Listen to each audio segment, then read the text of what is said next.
Hello, everyone, and welcome to our introductory webinar to describe our first full testing and reporting requirements for LED-based horticultural lighting fixtures from the DLC, or Designers Consortium. My name is Damon Bassetti, and I'm the technical manager who's the main contact point for this effort, and I'm looking forward to speaking with you today.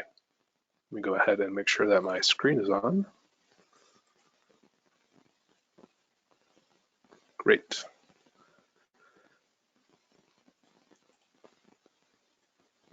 Yes, so this is an exciting week for us. We've been working on this project for a long time, and well, we're proud and glad to be sharing this with you. General housekeeping notes. I believe everyone is muted for now. If you have any questions, you can go ahead and type them into the question pane. We have staff monitoring that, and they'll either answer it through their own typing, visible to you or to others, as the case may be. If there's anything particularly notable or needing of attention, we'll go ahead and talk about that question live in the vocal track. We're going to be recording this webinar and posting it to our website along with the actual slide content as well. So if you feel that there's something that you wish we spent a little more time on, don't worry, you'll be able to go back after the fact and look at that as well. So welcome. Thank you again for taking time out of your day to come to this meeting. We appreciate it. First, we're going to review generally how the DLC works and how it develops specifications and requirements. We're going to go into some of the motivations as to why we're working on this area and not other ones, or why specifically we're interested in the horticultural fixture world.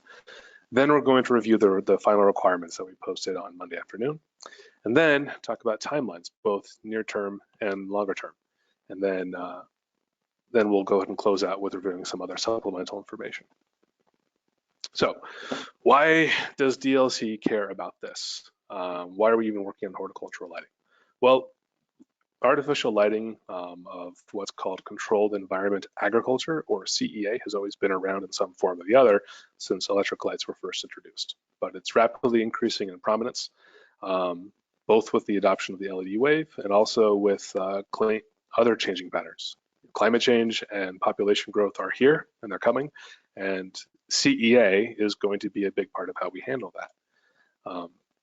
Land and water are in short supply in many different growing areas, and while CEA might not be able to do everything, it certainly has the capability to reduce the intensity, or if you flip the inverse of that, to use those land and water resources much more efficiently, sometimes using dozens times less, for example, irrigation water to produce the same crop. There's this one European country who is pretty far advanced in this, and their motto for their almost extension service, if you think of it that way, is to produce, quote, twice the potatoes on half the land. And so that kind of resource efficiency usage is very big, and we see there's a lot of value in that. But it's not just food, though, either. We raise, as humans, several dozen crops for commercial commodity food production. There are several thousand, if not more, plants that are of use or interest in pharmaceutical manufacturing, the different compounds they produce. So especially when we start understanding how we're just scratching the surface of how to manipulate or modulate a plant's behavior in the food world with the spectrum that we're dosing it with of light, there's fantastic interest and potential in doing similar things in the world of medicine as well. Well, now that I've gotten you excited about that, how is DLC going to actually end up doing this, and what role do we see ourselves playing? It's the same role that we've done in the general illumination world as well. It's encouraging and accelerating via the use of standardized and verified third-party measurements and requirements, a reduction or elimination in risk of performance. And so in the absence of what we're doing, the general market expertise and experience will build up amongst all market actors. But as with any new introduction of a new technology, there will be some churn in the initial years of this. And hopefully, by promulgating these performance standards and having trusted, third-party verified, validated information on the qualified products list for these horticultural fixtures, we'll be able to reduce the length of time of this initial confusion and pull in the full market transformation from earlier wasteful technologies to solid state by a couple of years, and the gap in between those two, I guess, time states represents a significant amount of energy, and so that's why we're working on this. How do we do that? I kind of referenced this before when talking about the qualified product list, but we make the tools and stakeholders use them. And so we come up with these standards off of massive amounts of coordination and stakeholder engagement, and then stakeholders use these tools. It might be utilities deciding that they're going to reference these lists when they're coming up with a program, how they're going to administer a customer prescriptive program. It might be installers or electricians using the list as almost easy to filter for shopping ground, for I need to make sure I'm comparing apples to apples. It might be manufacturers trying to study these lists to see what the trends are. How have the products on it changed over time? And it might be academic researchers, again, doing a kind of population study to say, what are the trends and products on the qualified products list? But the common thread amongst all of these things is that all these different entities find significant value in having this one standardized in format and validated source of data that describes product performance across all products in the sector.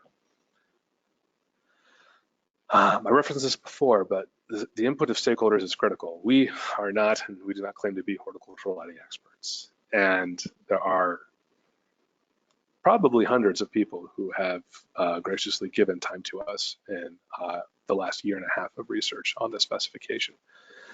There's been lots of research, lots of input. We've gone through 2 draft policies before finalizing this final policy. And we're deeply appreciative of everyone who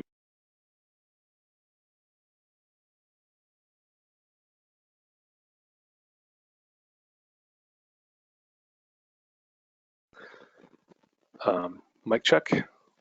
Other organizers, can you hear me? I can, Damon. Okay, great. Thank you very much. Sorry about that little technical glitch. But this is the process that we follow on this policy and every other policy that we come up with. So there's been a lot of talking, a lot of meeting, a lot of emails, and the end result of it, the final product, is that final specification. This is the timeline of the recent past along with the near future as well. So there's been a lot of work, 2 drafts, a lot of outside engagement. The Department of Energy Roundtable in Nashville was great. There's a lot of good discussions at our stakeholder meeting this year in July in Boston. Thank you to all who came to that as well. We published a specification October 1st. We're planning to turn on the application section of our horticultural website on October 18th to begin accepting applications on the intake. Shortly thereafter, to begin publishing information on approved products once we're all done with that. So let's go ahead and work through the requirements, and let's do a brief description of everything along with our kind of overall organizing logic and philosophy.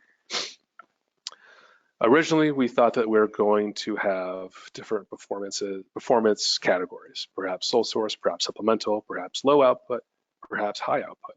But there was no one bright, clear defining line that we felt that we could justifiably draw. And so for this first version, at least, we decided to have one single minimum performance standard that any LED horticultural fixture could be reasonably expected to meet. So this is for all fixtures using LEDs meant to be used to grow plants. PAR is the foundation of this single minimum fixture specification. And when we say PAR, we're referencing Asabi ES311 S640's definition of it, which is all flux from 400 to 700 nanometers, counted in photons, with a single step function, weighting function. We acknowledge that it is not the single global solution for every single plant, but it would be hard-pressed to grow plants without PAR. This represents the bulk of all energy flowing to the plant, probably at least 80%, if not greater than 90%. And so this seems to be the minimum common denominator of power input via photons to the plant. Having said that, we also acknowledge that becoming aggressive enough on par starts to squeeze out energy budget and design headroom for fixtures, and to the point that it would be exclusionary of other wavelengths that might be important or valuable or show some promise for investigation. So these were the two judgments that we balanced. Is how can we produce light for the plants in the most power efficacious way compared to the incumbent technology, which is the 1,000-watt double-ended high-pressure sodium generally? And then how much room is fair? Is it fair to leave in that energy budget for XPAR, whether ultraviolet, far red, or even infrared light recipes and crop diversity? We want to allow for that. We don't want to head off or to constrain experimentation, innovation. There's definitely a lot of promise there. So that's the overall overarching philosophy on this. So let's get into it. I guess, Dave, are there any questions or comments coming in so far that I should address before I continue?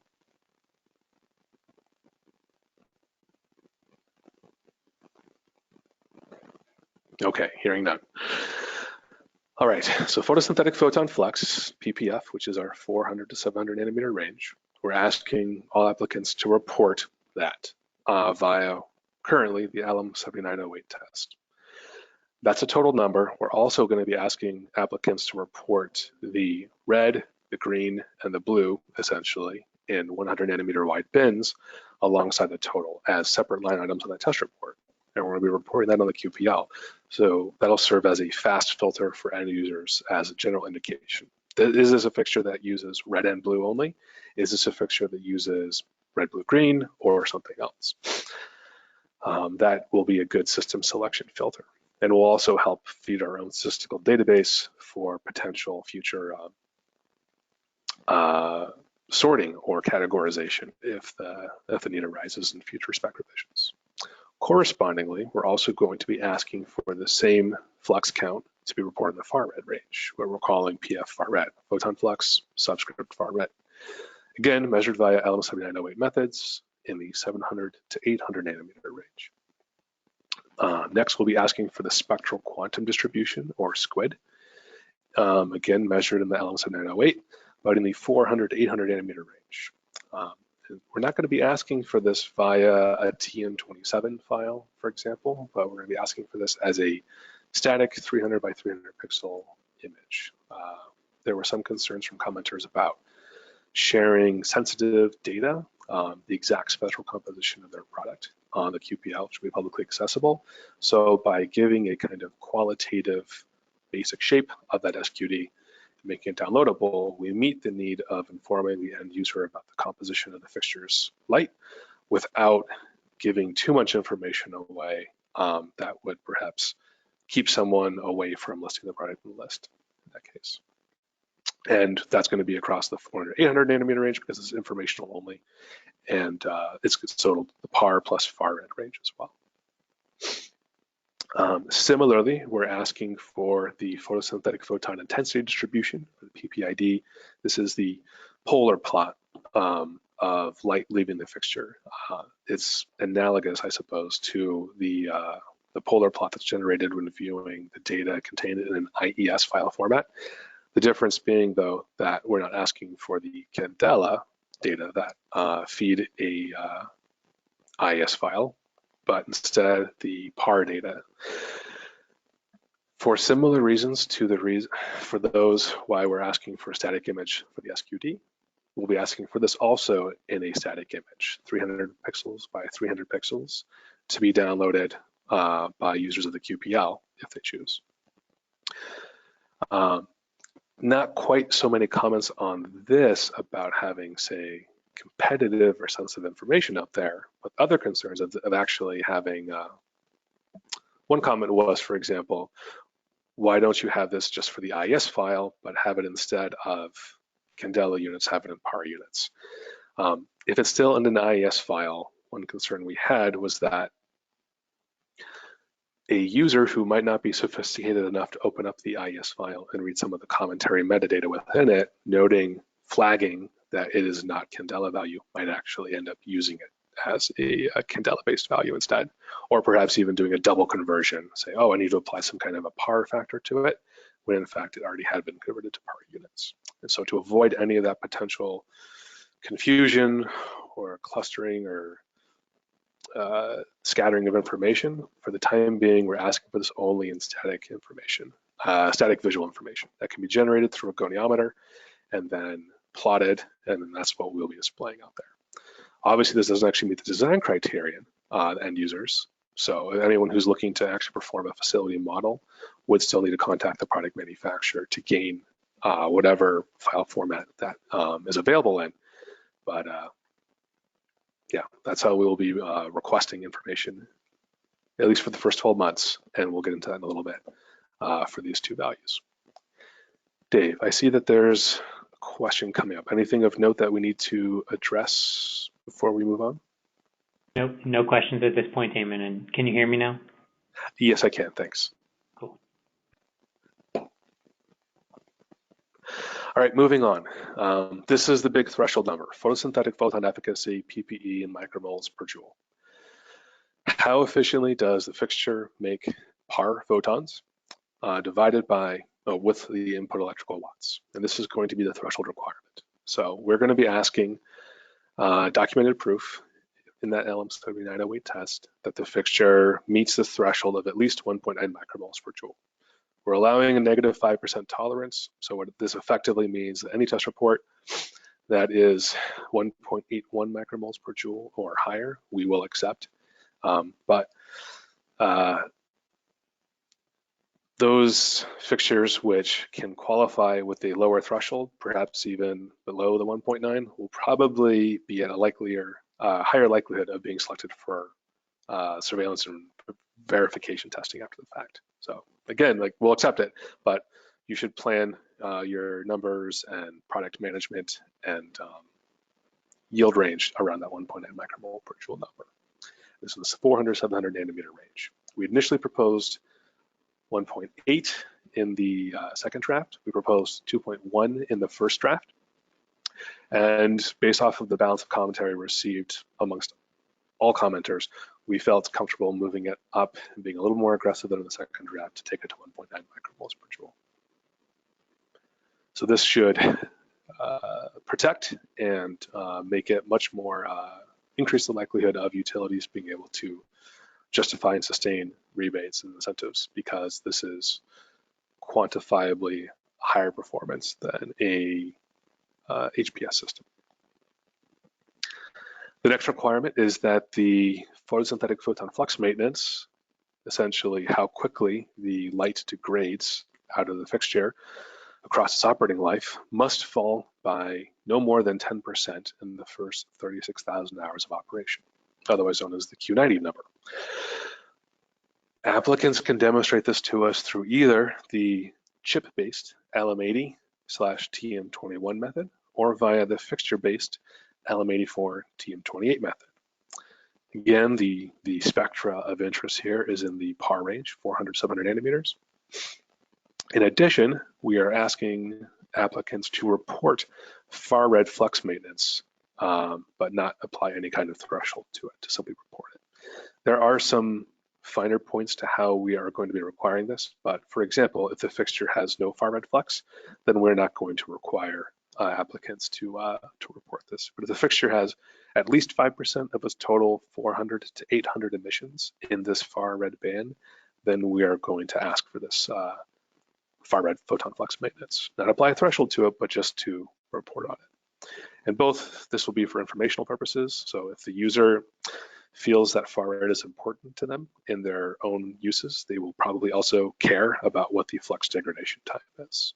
And also, this will help us build baseline performance data of the LED lighting fleet, because in our research up to this date, data on both efficacy and flux maintenance of the far red range and legacy sources has been hard to find. And so if there's going to be future policy changes that might place far red in a more prominent role, we want to have the data behind it to back it up. So it's a little bit for us, it's a little bit for end users of the QPL, but we think that these will be good ways of reporting on the lifetime of the fixture. We're going to be requiring a 5-year warranty for the fixture. The warranty will need to include the whole fixture, and if we see any language about excluding aspects of it like drivers or optics or other components that are necessary, whole parts of the fixture, that would not pass. This is consistent with other DLC warranty requirements. For driver lifetime, we are going to require that the driver must have a manufacturer rated lifetime of at least 50,000 hours of continuous operation at the highest temperature that we see on the spec sheet. So for example, if there's a third-party OEM driver manufacturer and they are selling them to fixture OEMs, oftentimes in the driver spec sheet, there will be a time temperature duration curve. We will need to see results of in situ temperature measurement testing on that driver from a safety rating lab, extrapolating the driver temperature at, say, 40°C, if the fixture spec sheet says that the fixture is rated up to 40 degrees Celsius. Then we'll go to that time temperature duration curve, look at that temperature of the driver when the ambient is at 40°C, and then make sure that that is at least 50,000 hours.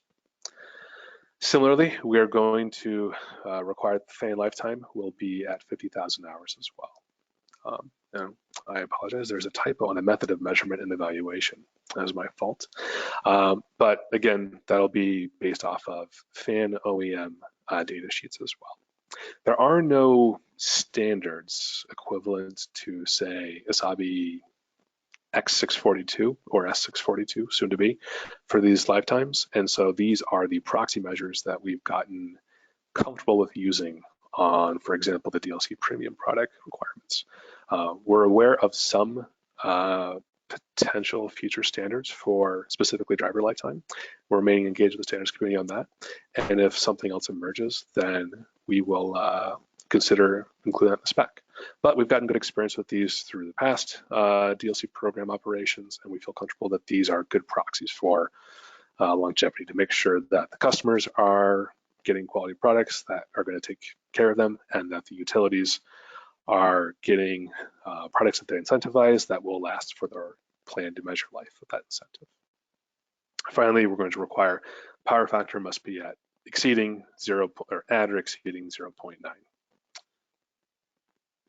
Total harmonic distortion as measured in current must be equal to or less than 20%. And then the safety certification must be one that is a horticultural lighting specific designation by an existing NERDL or SCC recognized body. We acknowledge that there is not yet an ANSI approved or certified horticultural lighting designation. We are aware that there is at least one that's on the way towards making that, but it's not enforced today. So we've coordinated at DLC with all of the major test labs. We understand, all of their requirements for horticultural lighting fixtures, and we will, they're all generally in agreement with each other. And so we will be requiring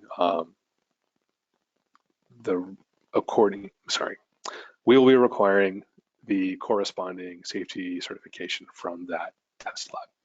Once that ANSI certification comes through, and there is one, and an appropriate amount of time has gone by that we can fairly expect that all test labs are ready to be up and operational and support required testing volume, we will go ahead and switch this requirement after ample notice and lead time to all end users that will then become the required safety certification. We don't intend to require anyone who's passed before then with whatever the designation that's issued by these test bodies, safety bodies, to go back and recertify against the new ANSI certification. Dave, anything to add from the questions pane right now? No questions yet, Damon. Okay, great, thank you.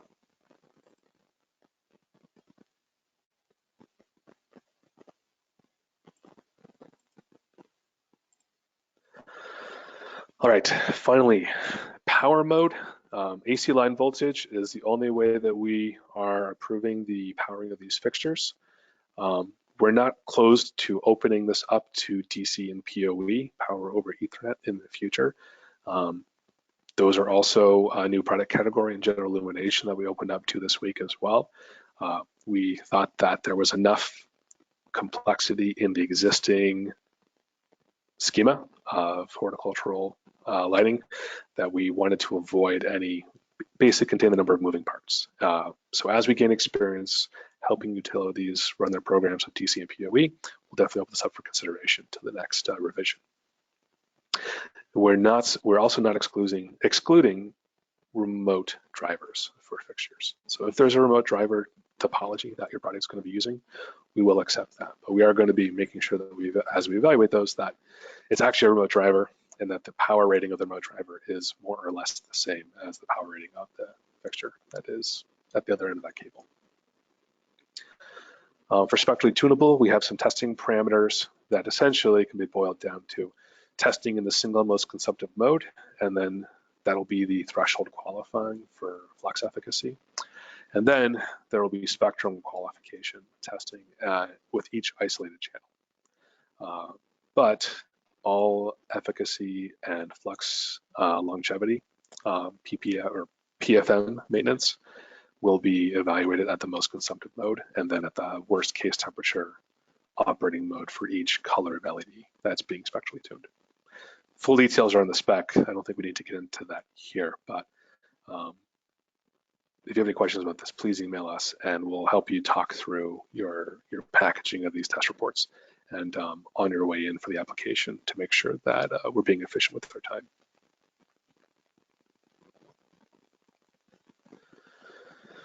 Okay, for our timelines, we released it on October 1st, and we released a bunch of supplemental information as well. On October 18th, we are opening up the application portal, and we're also publishing the fee schedule. We're putting the final touches on everything right now, but this will be essentially a rebuild of the existing application management system that you know, with a lot more self-service web forms. And so the Excel forms that get uploaded are going away, and everything's going to be done in web forms. You'll be attaching PDFs, you'll be entering data into web fields. So hopefully our goal with this is to make the review faster, more accurate, reduce errors, and overall speed the rate at which products get approved after or get processed after being submitted. About a week and a half to 2 weeks after those first products come in on October 18th, we expect to begin pushing through the first products onto the actual QPL website. You might look at that and say, there's a 10-day review expectation based off of this. Our goal is to do this as fast as possible. However, we do acknowledge that there's a significant number of products that are currently on the market. So there's probably going to be a backlog of products coming in at the early days. And so we're staffing to address this as quickly as possible. We're going to run everything as quickly as possible, first in, first out. But once the application queue stabilizes, we get more into a steady state rate, we'll go ahead and begin publishing expected timeframes. But our goal is to get applications through and out as quickly as possible and as accurately as possible, because the utilities are very interested in having these products in the QPL as well. For the first year time frame, here's some more detailed nitty-gritty details for how we're going to be running the program. Some suppliers of LEDs expressed concern to us that they might not have flux maintenance data in the PAR band. For example, if a chip was going through its LM80 test regime and the company was only storing data in luminous form, in lumens, as opposed to in the spectral power distribution, it would be difficult to reconstruct that with the PAR weighting function, because the V lambda function had been applied and the data had been perhaps lost. Or maybe there was another way that they stored the data. In the interest of not getting in the way of products that could be efficacious and high performing and accelerate the move away from legacy, more wasteful lighting technology, we are going to accept non-PAR flux maintenance data for the first year of the program. So that is to say that the ideal and preferred way to send the flux maintenance data in is through essentially an LM80 test report and TM21 calculator, in which the relative percentage degradation off of the initial flux is all done in units of par, 400, 700 nanometers. If that is not there, and there is instead SPD or lumens, then we will accept that, but you'll need to document, provide the actual original data and then document in a memo form conversion factors that the reviewer should understand and be able to follow your math on it. There is going to be more reviewer time on this, more work, so the fee will be higher and it will probably take more time, but we don't want to, we still want to run this like this way in order to not keep data out, in order to not keep products out, especially if there's a product that's on the market today that's efficacious and quality, but just didn't have this underlying chip maintenance data and the power units. We think it's okay to allow for the first year. Those products that do have this qualification method for their flux maintenance will be listed with an asterisk for that field on the horticultural QPL, i.e. it meets standards but will have an asterisk. And that is to just notify and acknowledge to any end users that if this is something that they care about, they need or are more sensitive to, then that this was qualified using alternative extrapolation, flux maintenance calculations, and that they should talk with the manufacturer to make sure that they understand everything about what went into that. So like I said, we'll be accepting applications for the first year with this information through September 2019. Starting in October 2019, all new applications will require, we will be requiring them to have their LM80 flux data or LM84 flux data in par units. There will be a 6-month grace period, generally speaking, with this program. So if a product qualifies in the interim period and does not update after September 2019, it will be delisted in April 2020, 6 months after the grace period begins. So the big message to take away from this is that if you do not have par-based flux maintenance data for your LEDs and your fixtures, please begin your testing now, so you can build up the at least 6,000 hours of test time.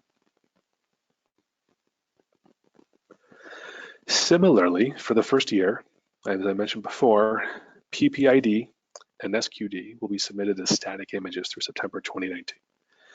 And again, this was through concerns about proprietary information and general ease of access and using appropriate file formats that avoid leading less savvy end users into potential danger zones in their designs. Starting in October 2019, we intend to require these same details through the TM33 based format. This is the new XML based data format that IES, I believe, recently approved, and has all of these data built into it, among others. We still intend to not publish the raw data file format, but still derive static images based off of this and post them to the HortQPL in the same manner that we do in the first 12 months of the program's operation. But by doing this, by requiring this data to be derived from the TM33 file and use, we hope to both increase the use and acceptance of this new file format or document format, because it promises to increase automation capabilities in moving the data from the test lab to DLC to end users, to speed up review time, and to just generally overall make it easier to handle and transfer this information. There's other database in the TM33 format that we might be able to use as well, information like power, efficacy, spectral, other kind of spectral content. It has a lot of promise, but this is our intent, is to begin to require a TM33 based PPID and SQD at least in October 2019, and to potentially explore others. Dave, any questions so far? No, Damon, I think we're good. Great, thank you very much. All right, now here's an explanation or an exploration of our revision cycle. And all of this is based off of a spreadsheet that we've also posted on our horticultural section of our website. So you can download that and go after this in detail. No need or worries to take screenshots here. All this data is also available elsewhere. Across the top, you can see the month count of the program. You can see the major cycle, which is version 1.0, and the minor cycle, which is a 12-month minor cycle running within the major cycle. Our main intent is to update the efficacy requirements every 24 months of this program. And that'll be the main thing that's changing from version 1 to version 2. Minor cycles will be numeric updates. For example, it might be version 1.1 or 1.x within that. But the way that we intend to run the major cycle efficacy changes is that in the 18th month, i.e. 6 months out from the end of the cycle, go into the QPL database, come up with a table of all of the product efficacies, and then calculate the 15th percentile. That is that efficacy number at which 15% of the products on the QPL fall below it, are smaller, and 85% are larger than. And then declare that to be the new minimum efficacy threshold that will be taking effect in 6 months. Then, of course, to apply a 6-month grace period as well. So at that point, every product, both above and below, would receive a notification at month 18 that you either meet or do not meet the new efficacy threshold. So there's essentially 12 months to adapt, update, or otherwise accommodate that number.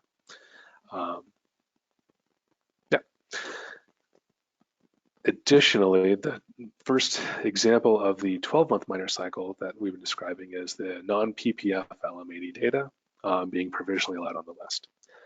Again, there would be a 6-month minor cycle.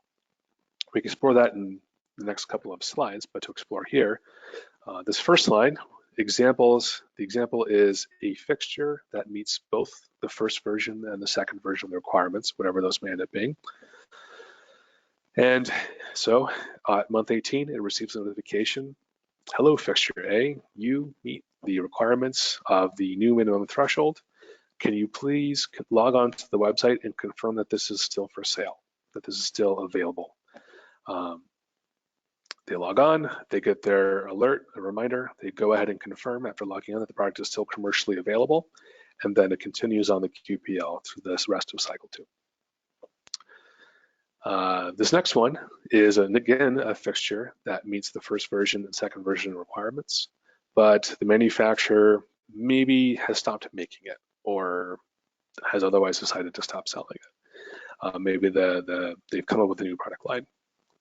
Well, in this case, the fixture, again, receives that 18th notification that, hey, you're in the 85th percentile. You meet the requirements. Can you please confirm that this is still available? And either the product is the manufacturer never logs on and confirms, or perhaps they go ahead and say, yeah, it's no longer available. Well, after that 6-month period, the fixture is then delisted.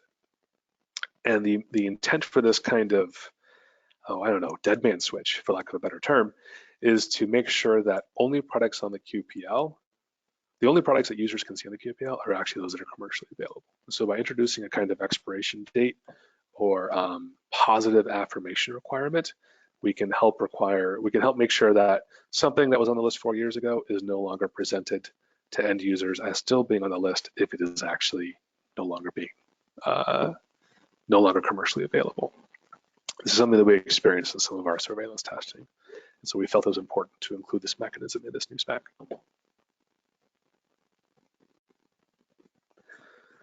Moving on, some more examples.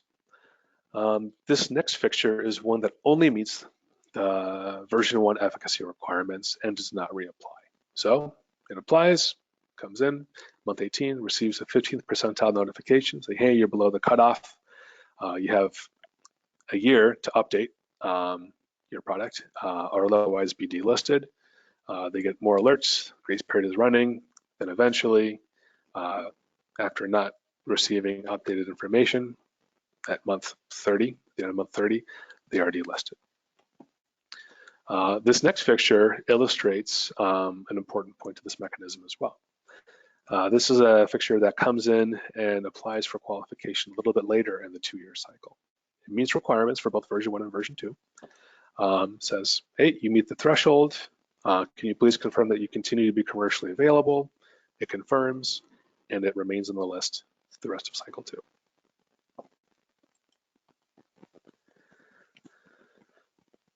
This next one is a shorter, a later application that does not meet version 2 requirements. Month 18, you are below the cutoff. You must reapply, please.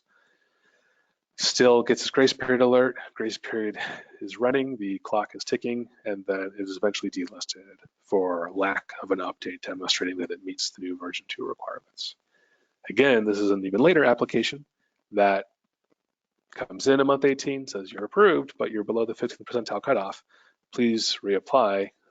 You're only good until month 30 without having any other information. It is then delisted after month 30. The last 2 examples here are for those fixtures that are using non-PPF LM80 data. Like I said, for the first 12 months, we will accept any fixture that has a provisional lumens-based or other non-PAR-based flux maintenance data. 6 months before, they will receive an alert for expiration of this provisional grace period or top allowance period. At month 12, they receive an alert and new applications stop being accepted.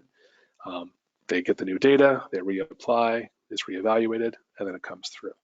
Oh, excuse me. And then it goes into the normal cycle. This fixture is one that never updates off of its non-PAR-based flux data. Perhaps it was a product they manufactured, just wanted to get it on the market to try to capture something that was to get a foot in the door of this rapidly growing market. And while this is running, they have a new alternate fixture body that they've been working on that's using PAR-based data. And so in this case, they see no value in updating that non-PPF data, and so the fixture is simply delisted after month 18 of the program. I realize that this is a lot of complexity here. We're trying to make this as simple to understand as possible so that all of the large listing or delisting events are happening at the same time. So there's not random things happening and surprising distributors, people who have product in stock. So it's not surprising utility programs who are planning on incentives to be applied and then a product falls off the list. So that we felt that by making this predictable and giving lots of lead time and advance notice, we can help give everybody more certainty as to when different program actions are going to be taking place. Again, if you have any questions about this, please email us at horticulture@designnets.org. We have this example calendar on the website, and this is not to say that our regular stakeholder process of running draft specifications and comment periods and all that other kind of work is not going to be happening. It will be overlaid on top of this calendar cycle. But this is the big cycle that we want you to keep in mind as you're doing your product planning.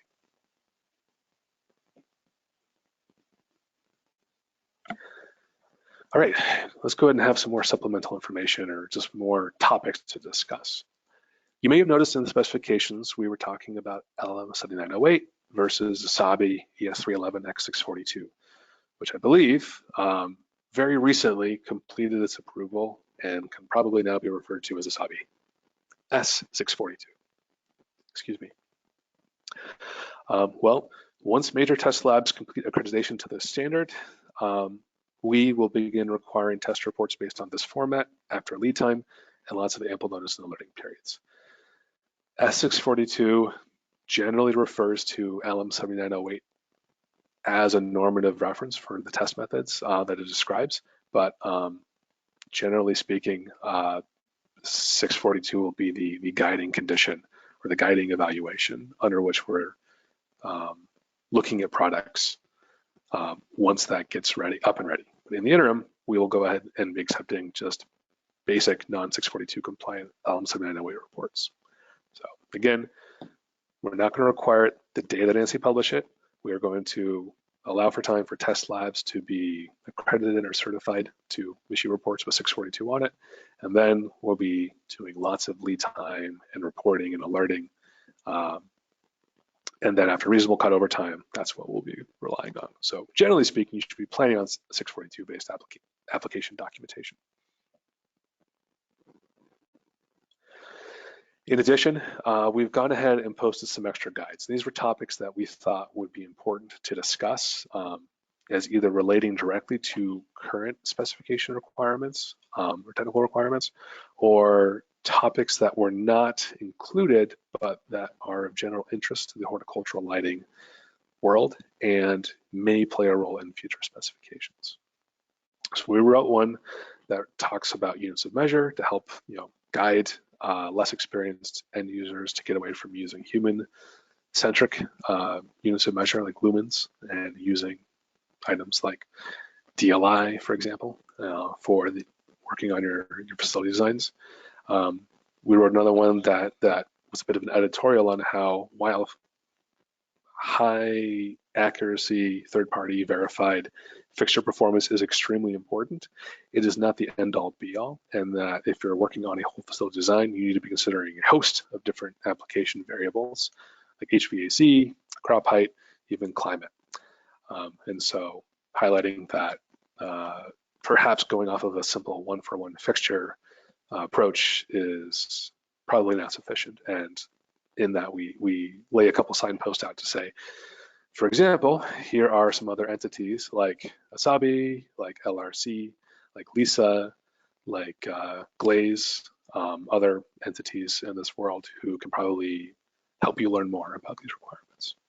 We wrote another one that explained the challenges in common and inexpensive whole fixture UV measurement, explaining why we did not require any UV information in the current wave of the specification, and also described the things we're looking for us to begin requiring or reporting information on UV flux. And again, the intent behind that was we didn't want to scare or frighten away anybody or to take away inference that DLC looked down upon UV inclusion in a fixture. It definitely it has effects. It's been documented to have effects on plants. Some of those effects may be beneficial, and we did not want anyone to take our silence on it as an assertion that it is not a beneficial aspect for the plant. Just to say that we're only not requiring any information, reporting information, because we can't have solid sphere or goniometer based testing on it. And when that changes, we'll report data on it. And finally, there's another similar kind of editorial explaining our stance on externally supplied actively cooled fixtures. Those that often use liquid or externally cooled and forced ventilated air through the fixture. Again, saying we're casting no aspersions on these products. We think they are technically elegant and have a lot of potential benefit for these facilities for moving waste heat around and running the fixtures, the LEDs more effectively and coolly. The only issue is that we need to be able to test them in a standardized way.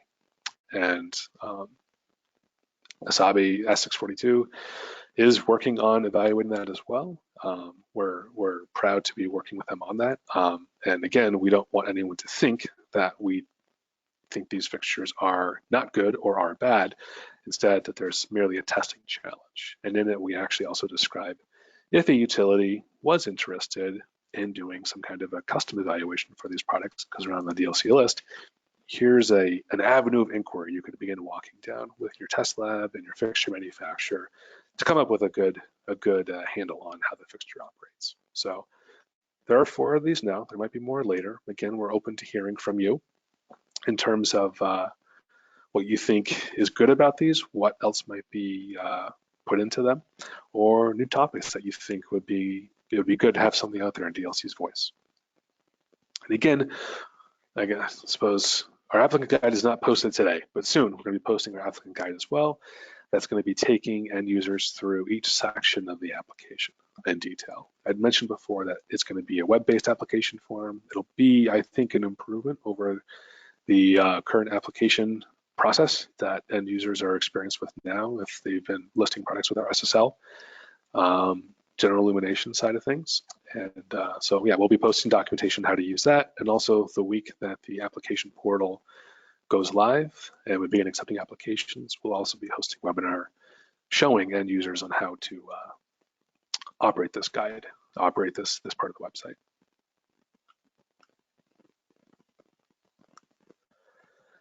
So to sum it up, here's the time frame that we worked through last year, this year, and in the near future.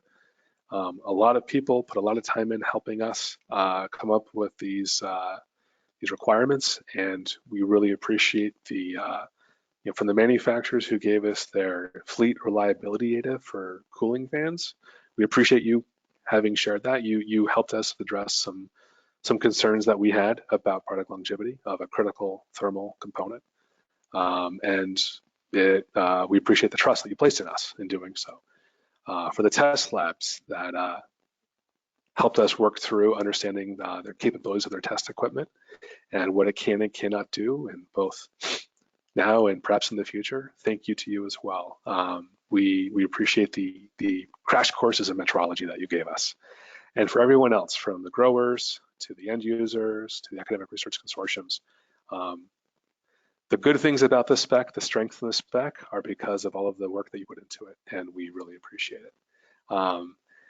Any weaknesses or other areas where it might be lacking, solely our responsibility. We look forward to working with you to help make this spec and future revisions of it as good as possible. I, Dave Ryan, and Casey Holland are your horticultural team here at Design Lights. You can reach us by emailing that email address. We're all monitoring that line, and we're always happy to get back in touch with you. So please, if you haven't already, sign up for our horticultural email list on our website. So that way, when we start doing more stakeholder engagements for the minor and major revision cycles and others, you'll be notified of it. You can receive updates and opportunities to comment. And then, yeah, always stay in touch, and we're always happy to hear from you. Dave, any other comments to clear up in the last few minutes of this webinar? There are no questions. There's a quick thanks from someone. Thank you so much for that. But otherwise, there's no outstanding questions to address. So we're sure that over the next few weeks, people will have questions. Please don't hesitate to reach out. Email address on the screen is the best place to get to all of us. And most of you probably have Damon's and my contact from the last several months. So we look forward to the next phase of this.